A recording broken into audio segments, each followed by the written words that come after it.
ശ്രീരാമാരാധനയിലൂടെ ഗ്രഹദോഷശാന്തി എങ്ങനെ പരിഹരിക്കാമെന്നതിനെക്കുറിച്ചാണ് പ്രതിപാദിക്കുന്നത്. ബുധൻ്റെയും വ്യാഴത്തിൻ്റെയും അതിദേവതയായി ചില സന്ദർഭങ്ങളിൽ മര്യാദാ പുരുഷോത്തമൻ ശ്രീരാമനെ പറയാറുണ്ട്. ആദികവിയുടെ ആദർശ പുരുഷനെ ആരാധിച്ചാൽ വ്യക്തിത്വം, ആദർശധീരത, നേതൃത്വപാടവം, ത്യാഗബുദ്ധി, സജ്ജനാനുകൂല്യം എന്നിവ വർദ്ധിക്കുന്നതാണ്.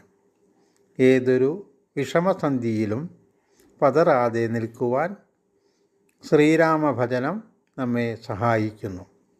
ഉദ്യോഗം ലഭിക്കുന്നതിന് പ്രയാസം നേരിടുന്നവരും സ്ഥാനക്കയറ്റം ആഗ്രഹിക്കുന്നവരും പതിവായി ശ്രീരാമനെ ആരാധിക്കുന്നത് നല്ലതാണ്.